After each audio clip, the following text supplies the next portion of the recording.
Buenas noches y gracias por estar ahí. Estamos en La Mira, estamos en MTV, estamos en el último programa del año de En La Mira y nos gustó para armar una mesa un poco más amplia, hubo que sacar la mesa esa central para traer a dos invitados que vamos a compartir junto con Fito Garcés. Fito, buenas noches. ¿Qué tal, Gabriel? ¿Qué tal? Dos colegas tenemos aquí con nosotros que son un verdadero placer contar con su presencia. Uno de ellos es Daniel Castro. Danielito, buenas tardes. Hoy se despidió emocionadamente de Canal 4 y va a tener ahí, a partir del año que viene, la responsabilidad de liderar la mañana de Radio El Espectador. Qué viaje, ¿eh? Es un viaje, es un desafío, es un reto enorme. Es el reto más importante de mi carrera profesional, sin dudas. Hay que estar a la altura, supongo que, bueno, por lo menos buscaré eso. Muy bien, felicidades. Gracias. Y estamos también con la compañía de otro colega y amigo, Ricardo Scagliola, periodista del semanario Brecha y del canal TV Ciudad, uno de los hombres de las nuevas generaciones que han irrumpido en el periodismo. Ricardo, un placer tenerte, la verdad. Un gusto, un gusto. Y la idea es, en este último programa, tuvimos la suerte de tener a Tabaré Vázquez la semana pasada. La idea es, en este primer bloque, poder advertir qué es lo que puede pasar, talentear un poco sobre qué es lo que puede pasar con el Vázquez que conocimos ahora, después de haber sido electo presidente, que jugó fuerte. Uno pensaba que iba a andar pisando sobre huevos, teniendo una interna complicada como tiene, pero el hombre salió en la dura, digamos, ¿no? ¿Cómo vieron ustedes? ¿Esperaban eso? ¿Esperabas vos, Ricardo, que saliera con esta designación de ministros que son de él y puramente de él? Un hombre que no tiene bancada. Yo creo que hace tiempo se viene perfilando digamos, en eso que llamamos los periodistas los entornos de Tabaré Vázquez, una cierta idea de la restauración. Y lo voy a explicar con algunos detalles. Hay una creencia bastante instalada en el entorno de Tabaré Vázquez, y yo creo que en el propio Tabaré Vázquez, de que estos 5 años de Mujica desordenaron demasiado el juego. Se alteraron algunas variables que en principio Vázquez pensaba invariables, digamos, inmutables. Mujica desordenó mucho, eso es un dato de la realidad. Sí. Para alguna gente es un desorden muy democrático, porque el presidente habla, hay como un estado de asamblea permanente, digamos, alrededor del gobierno. Eso evidentemente también genera algunos problemas y algunos desajustes, sobre todo a nivel de la gestión. Pero se ha consolidado esta idea de que es necesario restaurar cierto orden. Una idea un poco comtiana, ¿no? Del orden y el progreso. ¿Me dejas interrumpirte Sí, adelante. brevemente? ¿Sabés que alguna vez hablé con Vázquez del tema y con el entorno de Vázquez? Y no todo el mundo pensaba que el desorden era puramente democrático. Había algunos que pensaban que con frases como la política por encima de lo jurídico, el veterano se había llevado consigo cierta liturgia republicana también. O sea, te digo porque eso también rondaba en el entorno de Vázquez. Es una idea, digamos, esta del desorden democrático que levanta más bien el MPP, ¿no? Y sectores que respaldan al presidente. Pero sí, en el vasquismo hay una idea de que este desorden hay que venir a subsanarlo con algo, hay que restablecer determinados equilibrios, determinado orden. Y yo creo que la señal política primera, que es el anuncio del gabinete, es una señal en ese sentido, ¿no? No solo en lo ideológico, sino también en las personas, en los elencos que Vázquez coloca al frente de los ministerios. Está muy bien, está bien eso. Es una mirada interesante, ¿no, Dani? Utilizaste el término perfecto, talenteo ante Fito. Además, esto se plantea en esos términos. Es un poco hacer piruetas intelectuales en el aire con hechos muy recientes. Por otra parte, la designación del presidente Vázquez nos sorprendió en tanto, como tú lo decías y también Ricardo, uno va como tejiendo algunas redes en los entornos y se veía venir que no había mucho margen para intentar acercamientos o negociaciones si el resultado finalmente se daba en esos términos porcentuales que finalmente se dio. O sea, le dio como un gran espaldarazo obtener ese respaldo y jugó en función de eso. Pero me parece que se le plantea al presidente Vázquez un enorme desafío en atención a lo que todos percibimos en él como una forma de no pasar inadvertido por la historia. Y él tiene que armar algo que le permita ser el distinto de un diferente tan notorio como Pepe Mujica. Pepe Mujica rompió los moldes y creo que íntimamente Tabaré Vázquez querrá armar un gobierno que trascienda, un gobierno que sea recordado, un gobierno que supere aún lo que fue el del presidente de la República, José Mujica. Lo advierto como un tema personal, como una necesidad de, no digo de pasar al bronce. Mujica, un poco en la línea con lo que decía Ricardo, desacralizó muchos ámbitos del poder y Tabaré debe recuperar o querrá recuperar eso, pero además trascender. Me parece que el sentido de la trascendencia para Vázquez es importante. A mí me gusta mucho la idea de tener presidentes que ya no pueden ser reelectos, ¿no? Me pasó con Valle, me pasó después con Mujica, aunque Mujica era muy particular, porque uno tiene la sensación de que, bueno, se juegan la última, se la van a jugar todos, no le importa quedar peleado con todo el mundo porque después no hay. Pero no necesariamente reaccionan así los políticos, ¿no? A mí no me gustan los presidentes que ¿a vos te gusta que se... No, ¿sabes por qué? Porque es un poco peligroso, yo la veo un poco peligrosa la idea del presidente que no siente que tiene que responder frente a otros. Que no le importa la herencia. No, claro, no, que haga lo que haga, no importa, ya está, como decía Valle, en la estación Carnel y total, lo que pase después no importa. No, yo prefiero que tengan que rendir cuentas no solo frente a la historia, frente a sus propios electores, ¿no? Porque creo profundamente en esa cosa tan básica que es que la democracia es representativa y por lo tanto los presidentes tienen que ser fieles a los mandatos que recibieron. Pero déjame recuperar la idea de la restauración, que me parece muy buena, la idea de la ambición, que también me parece muy buena. Yo también veo un Vázquez sorprendentemente enérgico. Veo un Vázquez recargado de verdad, ¿no? Un Vázquez con ganas de hacer cosas, de dejar la huella. Porque el peligro era, bueno, gané y ahora hago la plancha. No creo que estemos frente a un Vázquez así. Pero ¿sabes qué? Por otro lado, cuanto más estudio historia y más estudio sobre Uruguay, más me convenzo que el presidente no importa. Y cuanto más miro el pasado reciente, cuanto más miro estos 10 años, el presidente no importa. Claro, cuando viene un periodista de muy lejos, te viene a hablar de Mujica. Pero sabemos que Mujica acá no mandó, que mandó el Frente Amplio.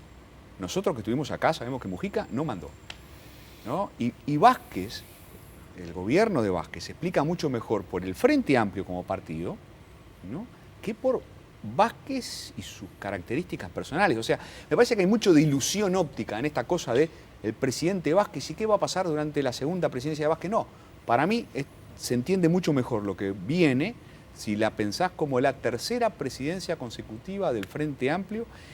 Y ayuda mucho más para pensar lo que viene, entender lo que pasa dentro del Frente Amplio, que mirar, bueno, cuánto envejeció o rejuveneció Vázquez en estos años. Pero es una tercera idea, ¿no? Es el enfoque, ellos contestaron lo que vos les preguntaste, ¿no? Vos les preguntabas sobre Vázquez, ¿no? En la restauración, la ambición.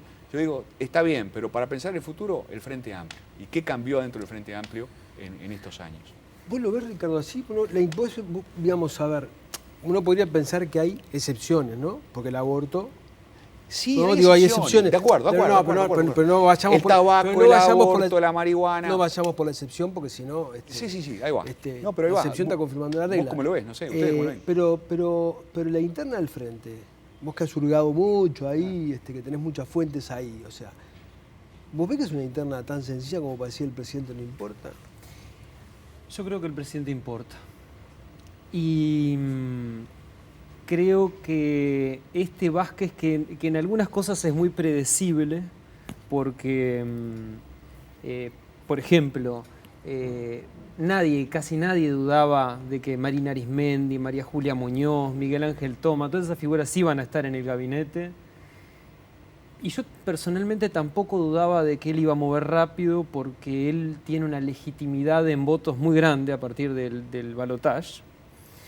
Es un Vázquez que ha desafiado mucho a la izquierda, a su fuerza política. Y Mujica ha mantenido otro tono. La ha criticado en público, ha dicho que a veces no sintió el respaldo de su fuerza política, pero Mujica tiene otro manejo con el Frente Amplio. Venía para acá pensando, cuando se instala el comando de Tabaré Vázquez, se instala en el Four Points, no se instala en la sede del Frente Amplio. Ahí hay un dato. Él hace una jugada muy inteligente, que es anunciar el gabinete 48 horas después de ganar. Yo creo que no hay antecedentes de una cosa así. En esa jugada, él deshabilita las negociaciones por cargos con su fuerza política y con los sectores del Frente Amplio. Y yo creo que esto es muy importante porque anuncia hacia el futuro que las cosas entre Vázquez y la fuerza política, como ya sucedió en su primer gobierno, no van a andar tan bien. No va a ser fácil, no va a ser fluidas. No va a ser fácil. Por el estilo personal de Tabaré Vázquez, porque Tabaré Vázquez es muy consciente que tiene solo 50 diputados, una mayoría muy ajustada. El diputado 50 le ha faltado al Frente Amplio en temas como el aborto, en temas como la anulación de la ley de caducidad. Y yo creo que Vázquez no tendría ningún problema en que si ese diputado le faltara por izquierda, capturarlo por centro o centro-derecha. Apelar al voto de blancos y colorados. Y eso para el Frente Amplio puede generar fricciones y molestia, diría. Dani, vos en las numerosas entrevistas que has hecho, debes tener arriba no sé cuántas entrevistas, pero sobre todo las de este año, cuando llevabas gente del Frente Amplio, pero no del palo de Vázquez, ¿vos veías esa actitud crítica, latente, que uno la ve cuando hay un diputado del MPP que te pone la coma un poquito más allá, ¿no? O una Constanza Moreira, que bueno, ya Constanza pega más fuerte, digamos, ¿no? Sí, ahí está el off the record, tan conocido por los periodistas, y que no es el ámbito para revelarlo en términos precisos y con nombre y apellido, pero efectivamente había una sensación de que Mujica estaba ocupando más cancha de la que el Frente de pronto entendía como razonable. Como soy periodista y no tanto analista, me quedan mucho más preguntas que certezas. Y por eso, en todo caso, lo que dice Fito yo lo planteo como una pregunta. Si el presidente Mujica no hubiera hecho lo que hizo, si no se hubiera saltado de la línea tantas veces, ¿cómo es que en el último tramo de la campaña su presencia, su aparición fue determinante para el volumen que luego obtiene el Frente Amplio? Yo digo que ahí radica también la capacidad de un presidente que supo aparecer en los momentos precisos, que ha tenido una enorme capacidad para tocar puntos sensibles.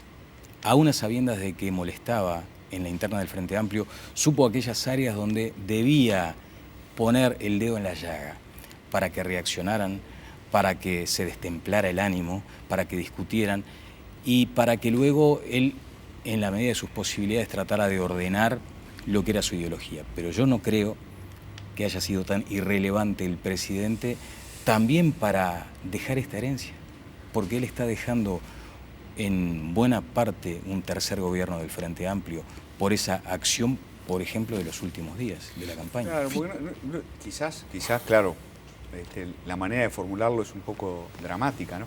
No es que los presidentes sean irrelevantes, no es que Vázquez haya sido irrelevante o que Mujica. El asunto es cuál es la mejor manera de definir lo que viene. ¿Es la presidencia de Vázquez o es el tercer gobierno del Frente Amplio? Y yo estoy dispuesto a sostener que es el tercer gobierno del Frente Amplio y que si fuera por Tabaré Vázquez, en su primer mandato, por ejemplo, hubiera habido TLC.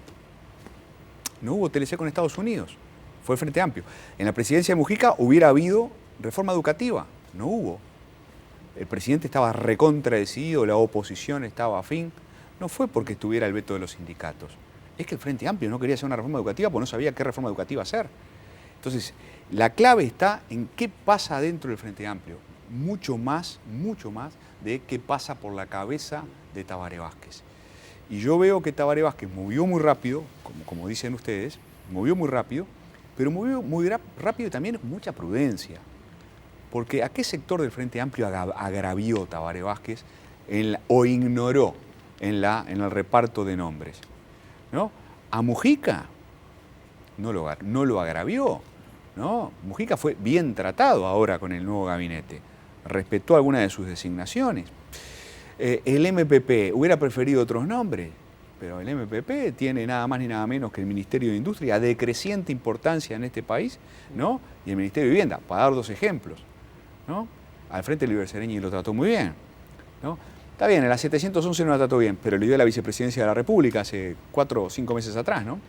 En fin, yo creo que hay un Vázquez que toma nota de la interna, no prescinde de la interna, toma nota de lo que pasa en la interna y después trata de preservar su autonomía, le gusta mandar, pero los límites, para mí, están marcados, son muy claros y el programa del Frente Amplio es mucho mejor predictor de lo que va a pasar acá en el futuro que las intenciones o preferencias de Vázquez. Ahora, siempre se dijo que el primer gobierno de Vázquez, él había sido el rey, no un presidente, ¿no? Había sido el rey. Sí.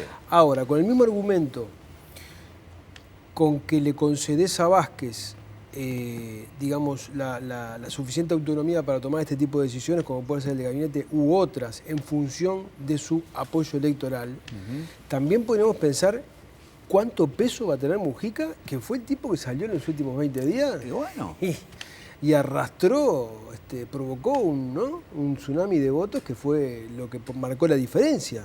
Un tipo que tiene votos, que tiene poder, digo, no existió un Mujica fuera del primer gobierno de Vázquez, ¿no? Sí, si me permiten, a mí cuando estábamos hablando de la sorpresa por esa designación fulminante del gabinete, y que algunos entendían que era casi un hecho en atención sobre todo al resultado electoral, y pensando en aquello de las lealtades y de lo que había significado una experiencia bastante bien resuelta, creo que hubo otro aspecto que sorprendió más aún, y fueron las reacciones inmediatas. A mí me llama mucho más la atención esa especie de sarpullido en la interna del Frente Amplio que surgió como consecuencia de la designación del gabinete que la designación en sí misma. Me llamó la atención la actitud casi inmediata de la senadora Lucía Topolansky, cuando dijo claramente, nosotros esperábamos una instancia de diálogo que había sido solicitada formalmente, porque allí está el concepto además de la formalidad, que es algo a lo que se apega bastante Tabaré Vázquez, teníamos algunos otros nombres y fue un escalón más arriba, diciendo, creíamos que NIN era idóneo para Ganadería, Agricultura y Pesca, y que María Julia Muñoz iba a asumir la titularidad de Salud Pública. Eso a mí sí me sorprendió o me insinuó un escenario como el que señala Fito que habrá que considerar en detalle. Ahí hay dos designaciones que son claves, ¿no? La de Álvaro García en la OPP y la de María Julia Muñoz en Educación y Cultura. ¿Qué pasa? Yo creo que hay dos grandes reformas muy anunciadas por el Frente Amplio que no llegaron, o que llegaron mal, ¿no? La madre de todas. La madre de todas y la tía hermana, que vendría a ser la de la educación, ¿no? La madre de todas es la reforma del Estado. Y la reforma Y la educativa. reforma educativa. En esas dos reformas, Tabaré Vázquez va a tener que enfrentar sindicatos, corporaciones muy afines al Frente Amplio. Que por otra parte le posibilitaron al Frente Amplio en determinado momento buena parte de su crecimiento electoral. El Frente Amplio crecía con plebiscitos y referéndums sobre las empresas públicas, sobre el agua, ¿no? Un montón de temas que tenían que ver con los funcionarios públicos. Sí, claro. Y ahora parece que los funcionarios públicos son el demonio, prácticamente. Sí. Ahí el Frente tiene una encrucijada muy importante. ¿Qué va a pasar? ¿Cómo va a mover? Eso está por verse. Yo no creo en principio, no creo que sea lo mismo enfrentar a los sindicatos de la educación que enfrentar a un sindicato como el sindicato médico o los sindicatos anestésico-quirúrgicos. Me parece que es otra cosa. Vos decís a los que ya enfrentó María Julia. A los que ya enfrentó María Julia Muñoz. Yo esta la veo más complicada. Y sí, porque además vos en los sindicatos de la salud tenés el arma de la esencialidad. Por ejemplo. Acá no. No. Cuando yo decía hoy que me gustaban los presidentes que no, que estaban en el límite y que ya no les quedaba más, estaba pensando sobre todo en estas cosas, ¿no? Estaba pensando en que, bueno, cuando le querés romper la cabeza a un gremio, ¿no? Entonces ya después no queda historia y no tenés que volver sobre ella. Yo pienso que no hay solución en la educación, digamos, sobre la negociación y las buenas formas no hay, porque estamos hablando de dos cosas distintas. Ahora, la alta dirigencia del Frente Amplio se ha encargado de ir perforando lo que parecía aquella base de reivindicaciones de los sindicatos de la enseñanza, como un goteo sistemático respecto a que hay que pensar en otras medidas, que lo del paro ya no va, y me parece que se le está restando por parte de algunos dirigentes calificados legitimidad a aquellas herramientas que eran las naturales. O sea, había una discrepancia y se iba al paro. Hoy me parece que ya hay un conjunto importante de frente amplistas que frontalmente te dicen que hay que explorar otras vías y que el estudiante no puede quedar más de rehén. ¿Vos has pensado en el correr del año que se había avanzado en el tema educativo, ¿no? En algún momento lo hablamos, pensás que en términos de puesta en escena, de compromiso con la gente, ¿no? Totalmente. Yo creo que la reforma educativa va a ser un hecho. Creo que el primer gran responsable va a ser Mujica. Cambiando la ley. Porque Mujica, el gran responsable de que se hable de educación en este país es Mujica. ¿No? Eso se puede ver en las encuestas, ¿no? No existía como problema muy relevante la educación hasta que Mujica empezó a insistir y se transformó en el segundo asunto para el público. Y después yo creo que también fue muy importante la comisión multipartidaria, una de las 4 fue sobre educación, ahí también se avanzó mucho. Creo que todo esto obligó al Frente Amplio a madurar un proyecto. Sendik hizo lo suyo también, porque en la fundación propuesta Uruguay 2030 nucleó a Fernando Figueira y otra gente, y ahí en esa usina de ideas ahí se elaboraron cosas que ahora están presentes, ¿no? Entonces yo creo que cuando se hable de la reforma educativa el año que viene, habrá que acordarse de que Mujica puso el tema en la agenda, de que Sendik hizo mucho para que se elaborara un libreto, que el propio Frente Amplio también hizo para que se elaborara un libreto, y después va a haber que tomar en cuenta que Vázquez yo creo que hace cosas muy razonables cuando pone una mujer como María Julia Muñoz, de reconocido carácter y capacidad, ¿no?, al frente del asunto, y pone a Fernando Figueira de número 2. Falta saber a quién pone en la ANEP, ¿no? A presidir la ANEP. Pero bueno, yo creo que está todo armado como para que se avance en la reforma educativa en este país. Sumale a todo esto que hay cierto acuerdo, más allá del Frente Amplio, hay cierto acuerdo en cuanto a qué tipo de cosas hay que hacer. Hay cierta convergencia programática, diría, entre los partidos respecto a qué tipo de reformas hay que hacer.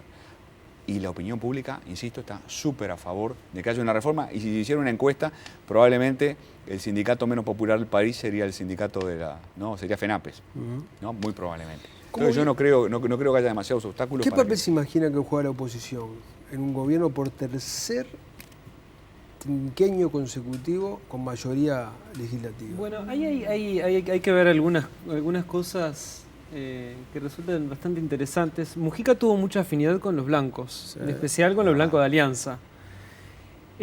Vázquez tiene más afinidad con los colorados. Recordemos que cuando Vázquez fue intendente de Montevideo, hubo ediles pachequistas que acompañaron algunas de sus propuestas en la Junta Departamental. Él, previamente al balotaje, ha recibido un sinfín de dirigentes colorados, horadando un poco ese liderazgo de Pedro Bordaberry. Y yo creo que lo primero a observar ahora es qué pasa en el Partido Nacional, que es el que va a tener que mover primero de la oposición, es el primer partido de oposición, y habrá que ver si se comportan como fracciones o como un partido. Ese es el desafío. Que otra vez no aparezca, digamos, un juego de espejos entre Alianza Nacional y todos, o el herrerismo, ¿no? Yo tengo la percepción de que ahí sigue habiendo un liderazgo en disputa, sí, y que si la calle Pou establece un talante de diálogo, que yo creo que le puede venir muy bien para el primer tiempo del gobierno de Vázquez, Larrañaga va a hacer lo contrario. Y si la calle Pou hace una oposición cerril, digamos, Larrañaga otra vez va a apelar como un canal de diálogo, ¿no? Hay un juego ahí donde se mueven en base a oposiciones que hay que ver qué resultado tiene, ¿no? Por ahora les ha ido mucho mejor que el Partido Colorado. Sí. Me parecería en este momento muy aventurado todavía ver el perfil de la oposición, por lo que decía Fito, son blancos en principio, y porque está el Rubicón ese de mayo, ¿no? Yo creo que mayo va a significar un corte importante donde allí se van a empezar a delinear estas cuestiones que planteaba Ricardo. O sea, esa bipolaridad en el liderazgo me parece que allí deberá resolverse, y hay una percepción de que también la calle Pou ha manifestado públicamente que trabajará para ser el candidato a la presidencia en 2019. Ha dicho que no debe tomarse esto como una consideración ligera, pero que él tiene esa vocación de ser una vez más el candidato del Partido Nacional. O sea, digamos, mueve primero entonces. ¿Cuál es la reacción de un Jorge Larrañaga entonado? Un Jorge Larrañaga que después de aquel zarpazo, aquella situación terrible que le tocó vivir en la interna, luego se entona y vuelve una vez más a convocar a esas fuerzas que muchas veces radican en el interior y que buscan el caudillismo en el Partido Nacional. Entonces, creo que mayo debería ser un mes como de referencia, y a partir de ahí ver cuál será el comportamiento. O sea que a mí me interesa mucho ver cómo obviamente la estrategia de la oposición me parece sumamente importante, entretenido, diría, ¿no? Sí. Para el análisis político, ¿no? Y más bien me imagino un Partido Nacional dividido, ¿no? Con dos estrategias distintas. Y si tuviera que jugar ¿no? Para usar una frase famosa, una hamburguesa, como dijo Luis Eduardo, más bien me inclinaría a pensar que la calle Pou va a dialogar y que Larrañaga va a estar pronto para irse a las cuchillas tan pronto como sea posible. ¿Lo aleja del triunfo eso? El tener dos salas. Porque siempre, Vos sabés en que- política, electoralmente hablando, siempre es mejor tener dos salas que una sola, ¿no? Pero en el accionar político no sé si es tan importante. No. Yo creo que más bien la diversidad favorece a todos los partidos, ¿no? Uno de los capitales que tiene el Frente Amplio es su diversidad, uno de los problemas que tiene el Partido Colorado es su homogeneidad. Creo que el Partido Nacional maneja bien las dos alas hace tiempo, al menos desde el 2004, y ahí está parte de su éxito.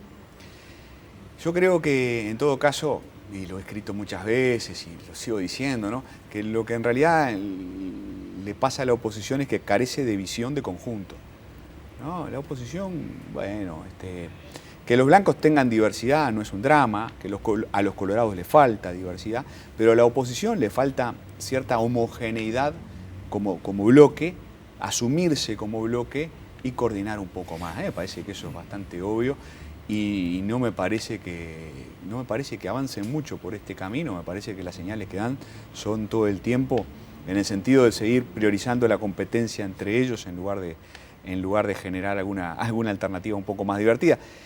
Va a depender también de cómo les vaya en mayo, el famoso Rubicón de mayo, ¿no? Cómo les vaya en mayo a Montevideo con el partido de la Concertación. Y además, ¿no? ¿quién De cuánto será? partido le hagan al Frente Amplio. Y el candidato, o sea, cuando nos acusan como país de vivir de elección en elección y que los procesos son tan largos como de 5 años, a veces tienen razón, porque ya estamos considerando cuestiones que tienen que ver con la larga distancia. Pero habrá que ver quién es el adversario a vencer, que ya no será Tabaré Vázquez, que ya no será una figura consolidada. Entonces también en función de eso se verá el partido más o menos difícil, pero por lo menos aquellas cuestiones que tenían que ver con la psicología del Partido Nacional, enfrentar a un Vázquez que se sabía en principio que tenía grandes chances, me parece que también cambia, ¿no? Yo creo que la oposición tiene una tentación tremenda, que es la de pensar, en el 2019 no va a estar Mujica, no va a estar Astori y no va a estar Vázquez. Les puede pasar que cuando llegue el momento les aparezca en la calle Pou, frente a Plista. Claro. Ricardo, ¿lo ves a Vázquez haciendo lo mismo que hizo Mujica, jugando en favor del Frente en las elecciones municipales? Porque Mujica, hay una gran expectativa en el interior, en los candidatos frentistas, saber quién logra el abrazo de Mujica, ¿no? Porque el que logra el abrazo de Mujica va a tener muchas más chances en su departamento. ¿Lo ves a Vázquez jugando en la interna esa? con guiñadas, insinuaciones, movimientos muy cuidadosos, Pero no en esa de Mujica de jugarse. pero no en esa de bajar a la cancha y Porque ahí y también hay un jugarse. juego de espejos entre Mujica y Vázquez, ¿no? Seguro, claro. Entonces, eso que hablaban ustedes y que ustedes mencionaban al principio, ¿no? De Vázquez y de su entorno criticando a Mujica por Mujica haber agraviado, ¿no? Algunas normas institucionales básicas, ¿no? Para cerrar, Ahí también. ¿qué juego de sería espejos. para vos, A ver. dentro de 5 años, un buen gobierno de Tabaré Vázquez? ¿Qué sería?